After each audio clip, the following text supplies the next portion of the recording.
Every day, hundreds of vessels sail in, carrying cargo from all over the world.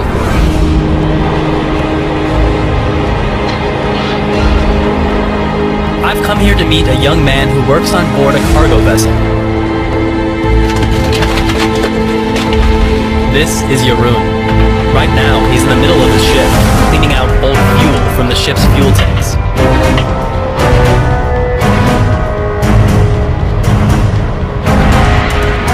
Jeroen is 20 years old and a seafarer from the Netherlands. He's an apprentice on board the vessel, and he's studying for a career as a ship's officer. But right now, he's still learning and has to do everything, including the dirty stuff. The ship just arrived here in Rotterdam after a week's journey on the ocean. Walking on board feels like I'm entering a different world. Ships like these are much longer than a soccer field and can carry thousands of tons of cargo. I get to talk to Jeroen during a break. I'm curious if he knows what happens when ships like these die and end up in shipbreaking yards in the developing world. So I do know what's going on in those countries, and it's really kind of ridiculous, you know. With the technology of today and the safety equipment and everything, it still has to go in such a way because it's just cheaper, you know. People walking barefoot and everything. It's sad, you know.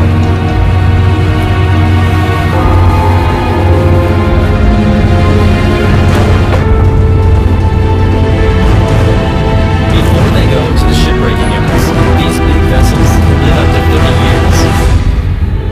They handle a huge amount of the world's trade. Around 90% of the world's stuff is transported by ship.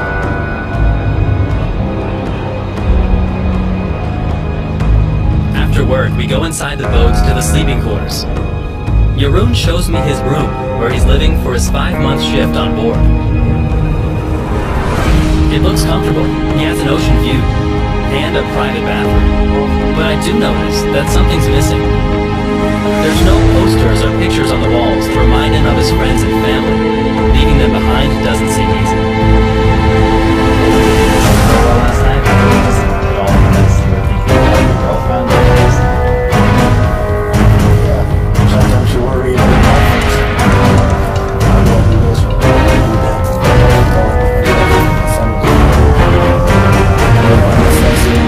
At this one moment, you know, hanging out, a lot of things which I miss, you know, because I just don't do that. And sometimes you don't worry about it. I try not to think about it too much.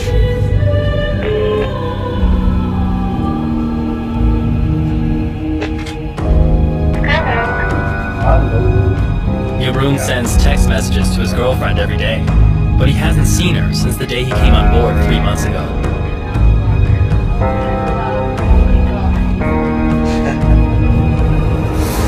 The next day, Jeroen and the crew are preparing for a ship inspection. They need to make sure everything works perfectly.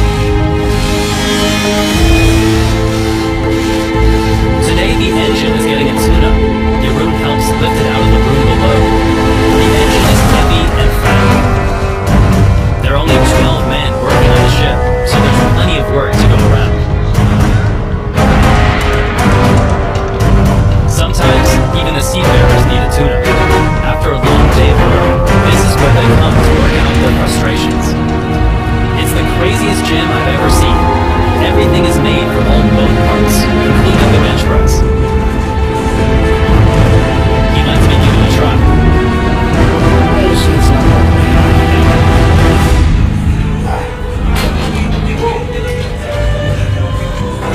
If you have a bad day, just work out and forget everything. That's Jeroen's co-worker Oliver is from the Philippines. 1 out of every 5 seafarers in the world is from there. When Jeroen gets a full-time job, he'll work for about 3 months with no break. But most Filipinos work for a year or more non-stop to send money to their families. I have the biggest respect for these guys that they can manager to do it. And then every day, even if it's raining, minus 20 degrees, if you play on ice on the ship, it's still there working, and that for 8 months straight, it's really crazy.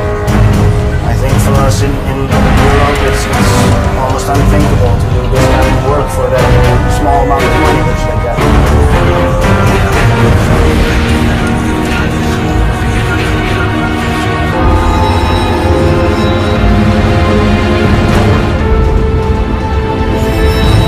Jeroen's job isn't really popular with young people. Right now, more than 500,000 people work as ships officers. But 20,000 jobs are open, and that number is expected to increase. The shipping industry thinks young people aren't interested in a physically demanding job where they'll be away from home for months at a time. But hanging out with Jeroen, it's clear to me that he enjoys it, even through the tough times. Soon the ship will leave Rotterdam to sail again to the next port. Are you ever afraid? Do you ever think about there being an accident on the ship or something dangerous happening? No, I'm not afraid, but you have to keep it really in mind, because there's always a possibility that something goes wrong. It's quite dangerous. There are so many things that can happen. You see what we're lifting with, what weights we're working on, what amounts of cargo, the dangers of the cargo, the dangers of sailing on a ship in the middle of the ocean. Something happens to the ship. It's quite dangerous. For example, the mooring line I'm standing right now, if it snaps, you won't be standing here tomorrow. How long do you think you might do this? When I get children, I want to search for another shore. Maybe I will do this for the rest of my life until I retire or go down with the ship, you know. It's, yeah.